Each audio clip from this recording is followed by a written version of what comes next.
सेनेचा कार्यक्रमाची सुरुवात करायची आहे।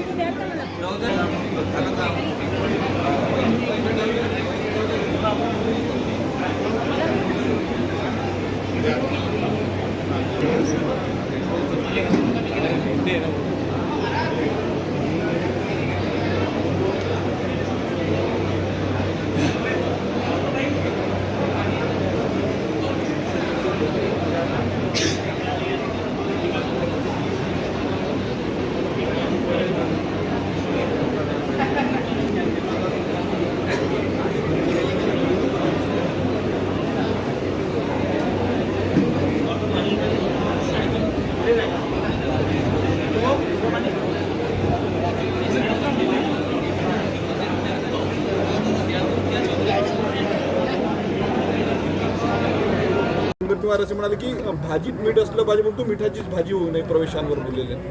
आणि सुधीर भाऊ काय बोलले मला माहीत नाही, परंतु राजकारणामध्ये प्रत्येक पक्षाला स्वतःचा पक्ष वाढवण्याचे अधिकार आहे। शिवसेना म्हणून वंदनीय बाळासाहेबांचा विचार पुढे नेत असताना एकनाथ शिंदेसाहेबांच्या नेतृत्वाखाली आज शिवसेना फार मोठ्या पद्धतीने या महाराष्ट्रामध्ये वाढते आणि त्याचे साक्षीदार तुम्ही देखील आहात, आम्ही देखील सगळे आहोत।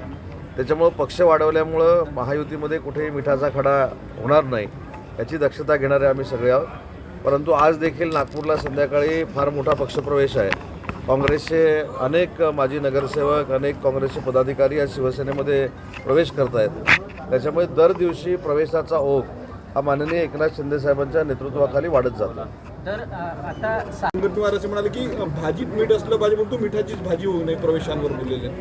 आणि सुधीर भाऊ काय बोलले मला माहीत नाही, परंतु राजकारणामध्ये प्रत्येक पक्षाला स्वतःचा पक्ष वाढवण्याचे अधिकार आहे।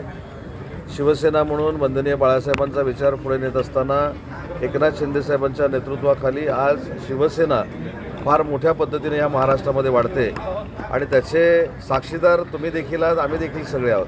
त्याच्यामुळं पक्ष वाढवल्यामुळं महायुतीमध्ये कुठेही मिठाचा खडा होणार नाही याची दक्षता घेणारे आम्ही सगळे आहोत। परंतु आज देखील नागपूरला संध्याकाळी फार मोठा पक्षप्रवेश आहे। काँग्रेसचे अनेक माजी नगरसेवक, अनेक काँग्रेसचे पदाधिकारी आज शिवसेनेमध्ये प्रवेश करत आहेत। त्याच्यामुळे दर दिवशी प्रवेशाचा ओघ हा माननीय एकनाथ शिंदेसाहेबांच्या नेतृत्वाखाली वाढत जातो। तर आता काय सांगणार आज शिवसेनेचे विभागीय नेते बच्चू भाऊ या ठिकाणी उपस्थित आहेत। आमचे या जिल्ह्याचे संपर्क प्रमुख आदरणीय किशोरप्पा देखील उपस्थित आहेत, प्रीतीताई या ठिकाणी उपस्थित आहेत। सगळ्या स्थानिक नेत्यांच्या उपस्थितीमध्ये या जिल्ह्याच्या आढाव्यासाठी ज्या सूचना मला एकनाथ शिंदेसाहेबांनी दिलेल्या होत्या त्यासाठी या दौऱ्याचं आयोजन केलेलं आहे आणि मला खात्री आहे की बच्चू भाऊ असतील, किशोरप्पा असतील, आमचे स्थानिक सगळेच तिथले पदाधिकारी असतील, त्यांच्या नेतृत्वाखाली भविष्यामध्ये या जिल्ह्यात शिवसेना हा एक नंबरचा पक्ष बनेल। मागील काही दिवसांपासून जर आपण पाहतो ऑपरेशन टायगर राबवलं गेलं, मोठ्या प्रमाणात प्रवेश आता आमदारही येणार अशी चर्चा सुरू झालेली आहे। चर्चा सुरू आहे आणि काल देखील महाविकास आघाडीची एक बैठक जी मुंबईमध्ये झाली त्याला अनेक आमदार हे गैरहजर होते। मला असं वाटतं की याच्यातनंच आपण भविष्याचा वेध घेऊ शकता।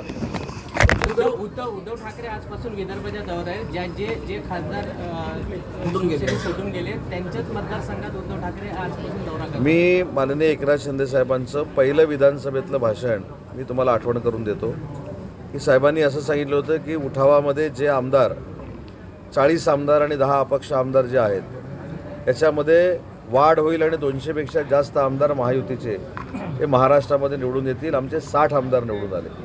त्याच्यामुळे 6 खासदारांना साहेब 100% त्यांच्या नेतृत्वामुळे निवडून आणतील याच्यामध्ये शंका असण्याचंच काही कारण नाही। त्याच्यामुळे कोणी किती फिरलं, खरं तर अगोदर फिरलं गेलं असतं तर याच्यातनं चांगला आउटपुट मिळाला असता, पण आता सगळंच गेल्यानंतर फिरून काय मिळणार आहे। त्याच्यामुळं मला असं वाटतं की महाविकास आघाडी ही पूर्ण खिळखिळी झालेली आहे, कोणालाही कोणाचा समन्वय राहिलेला नाही। आपल्यातलं कोण मोठं आहे याच्यामध्ये त्याच्यामध्ये चढाओढ लागलेली आहे आणि याचा परिणाम विदर्भाच्या संघटनेवर युबीटीच्या होणार नाही। इथं शिवसेना भविष्यामध्ये जी वाढेल ती माननीय एकनाथ शिंदे साहेबांच्या नेतृत्वाखाली काम करणारी शिवसेना। समोर आलेला तुमच्या पक्षाचे ते आता खासदार आहे का? आमच्या पक्षाचे खासदार असल्यामुळं मी देखील स्वतः त्याच्यामध्ये दिलगिरी व्यक्त केलेली आहे। स्वतः संजय पाटलांनी देखील आज दिलगिरी व्यक्त केलेली आहे। पण त्यांच्या जवळ जाऊन जर आपण त्यांचा अभ्यास केला तर ते फार दिलदार असं व्यक्तिमत्व आहे, परंतु त्यांच्यावर 15 दिवसामध्ये ज्या काही सिच्युएशन निर्माण झाल्या त्याच्यामुळं कदाचित कंट्रोल जाऊन त्यांच्याकडनं हे वक्तव्य झालेलं असावं. शिवसेना तशाची सहमत नाही, परंतु त्यांनी त्याच्यामध्ये दिलगिरी व्यक्त केल्यामुळं मला असं वाटतं की हा विषय आता आपल्याकडनं देखील थांबवावा ही माझी विनंती आहे. वो कांग्रेस नेता हुसैन दलवाई ने एक एनसीईआरटी पुस्तक पर बात किया है. अभी विद्यार्थियों को हिंदुत्ववाद के जरिए तैयार करने की कोशिश की जा रही है. देश का विनाश हो. समोर आलेला तुमच्या पक्षाचे ते आता खासदार आहे का? आमच्या पक्षाचे खासदार असल्यामुळं मी देखील स्वतः त्याच्यामध्ये दिलगिरी व्यक्त केलेली आहे. स्वतः संजय पाटलांनी देखील आज दिलगिरी व्यक्त केलेली आहे. पण त्यांच्या जवळ जाऊन जर आपण त्यांचा अभ्यास केला तर ते फार दिलदार असं व्यक्तिमत्व आहे, परंतु त्यांच्यावर 15 दिवसामध्ये ज्या काही सिच्युएशन निर्माण झाल्या त्याच्यामुळं कदाचित कंट्रोल जाऊन त्यांच्याकडनं हे वक्तव्य झालेलं असावं. शिवसेना तशाची सहमत नाही, परंतु त्यांनी त्याच्यामध्ये दिलगिरी व्यक्त केल्यामुळं मला असं वाटतं की हा विषय आता आपल्याकडनं देखील थांबवावा ही माझी विनंती आहे. वो कांग्रेस नेता हुसैन दलवाई ने एक एनसीईआरटी पुस्तक पर बात किया है. अभी विद्यार्थियों को हिंदुत्ववाद के जरिए तैयार करने की कोशिश की जा रही है. देश का विनाश हो. मला काही कळेल असं झालेलं आहे की गेल्या 6-7 महिन्यामध्ये असं अनेक वेळा झालं आहे. मी आता अधिकाऱ्यांशी देखील बोललो. मी माझी अडचण म्हणून बोललो नाही, मी माझ्याबरोबर सिक्युरिटीला असलेल्या अधिकाऱ्यांची अडचण म्हणून बोललो. त्यांना गाडी देखील प्रोव्हाइड करण्यात आलेली नव्हती आणि हे कशासाठी होते मला माहीत नाही. मी जे सिक्युरिटीचे प्रमुख आहेत त्यांच्याशी देखील चर्चा केली आणि त्यांना सांगितलं की माझ्या सिक्युरिटीपेक्षा जी कोण सिक्युरिटी मला देत आहे त्यांना गाडीची व्यवस्था असली पाहिजे, त्यांना बाकीच्या सगळ्या गोष्टी झाल्या पाहिजेत. जर मी झेड कॅटेगरीचा सिक्युरिटी असलेला एक कार्यकर्ता आहे तर ती कशा पद्धतीनं मला माहीत नाही कशा पद्धतीनं असते, का असते आणि माझ्याच बाबतीत असं का होतं हेच आता मला विचार करावा लागणार आहे. मला बाकी याच्यावर काय बोलायचं नाही. ऑपरेशन टायगरपासून फडणवीस यांनी सुद्धा सावध राहावं असं संजय राऊत म्हणाले.